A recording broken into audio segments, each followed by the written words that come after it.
This is Optimal Finance Daily, episode 760, The Biggest Financial Concerns of Affluent Investors, by Sam of FinancialSamurai.com.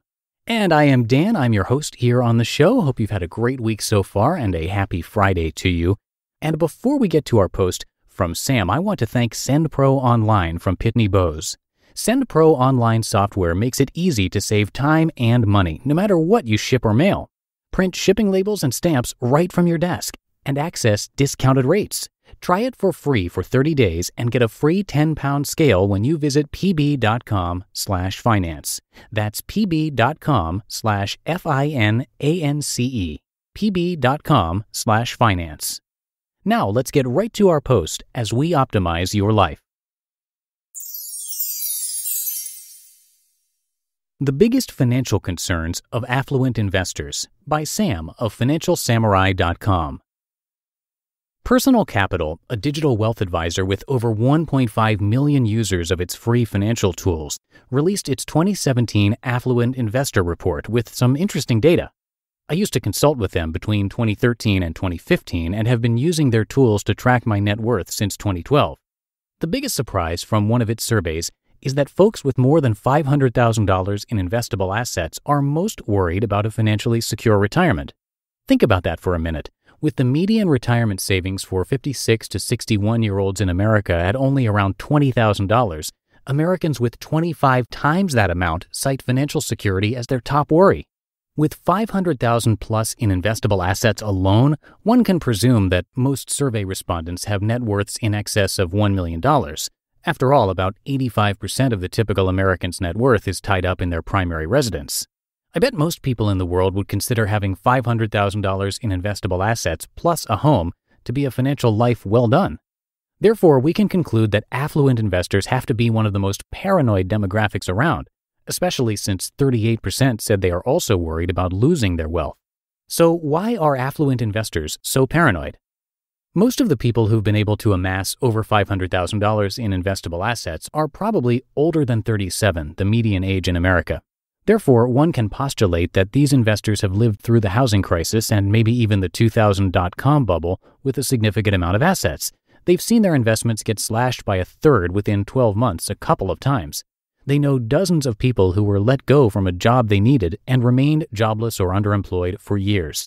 When you amass $500,000 plus in investable assets, you naturally start getting paranoid about losing all your money that took years, if not decades, to accumulate. That paranoia only tends to get worse the more money you have in risk assets. After all, it takes a 100% return to get back to even if you lose 50% of your money. Once I accumulated over $1 million in investable assets, it no longer seemed prudent to allocate all my money towards stocks. Instead, I began piling most of my money into real estate to diversify away from my 401k, my company stock, and my career in equities. Little did I truly realize my diversification starting in 2003 was actually a 5x leverage concentrated bet on San Francisco real estate. The irony with having very little to invest is that you simply don't have much financial worry. Think back to how happy you were in high school, college, or the first few years after work. All you cared about was having a good time and maybe saving a little money on the side for a vacation or a new ride. Is it any wonder why so many of us were happier before the age of 35? It was only until after I built some passive income and started this site did my investing paranoia begin to wane. Writing about your fears is a lot like speaking to a therapist who helps put things into perspective. My top 3 financial concerns. 1. Poor investment returns from my rental home proceeds. Although it's been a relief to no longer manage a rental property that comes with a $23,000 a year annual tax bill, I know I'll be disappointed with myself in 20 years when I revisit how cheap I sold it for. The only solution to minimizing disappointment is earning at least a 5% annual return on my proceeds that cause minimal worry. My hope is that real estate crowdfunding, the stock market, and the municipal bond market will provide such an outcome, but I'll never know for sure. 2. A large decline in my online business. My online business is the main reason why I'm not concerned about being financially secure in retirement. The income generated from the business is a buffer to the passive income that is currently being used to provide for my family.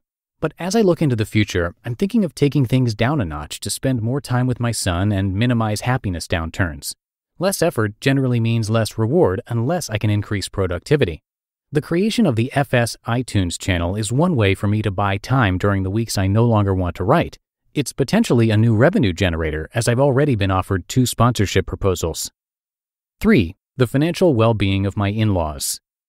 My parents are thankfully financially secure due to their long careers in the U.S. Foreign Service. They lead frugal lives with no debt, minimal expenses, and have health care and pensions. My in-laws, however, are not as lucky. They're surviving okay, but I want them to be thriving at their age. I want to find a way to financially help them without offending their honor. This is a tricky subject that deserves a dedicated post. Try not to let wealth get in the way of happiness. The amount of financial worry 6-figure income earners and high net worth investors have is quite a paradox.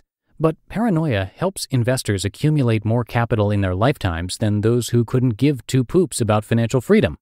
However, investing FOMO never allows folks to ever be satisfied with how much they have. The key to being financially happy when you're already doing well is to compare your current self to your past self and not to other people.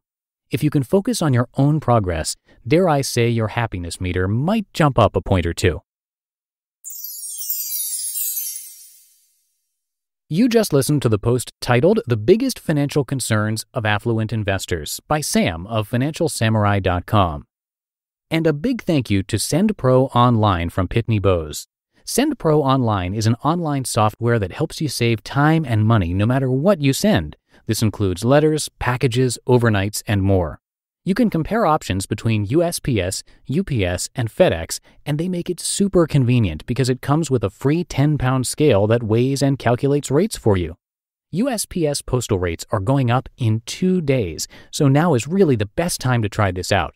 By using SendPro Online, you get discounts of up to 40% off USPS Priority Mail shipping, and you get 5 cents off every letter you send. No additional equipment is needed. Just log onto your computer and use your own printer to print shipping labels and stamps.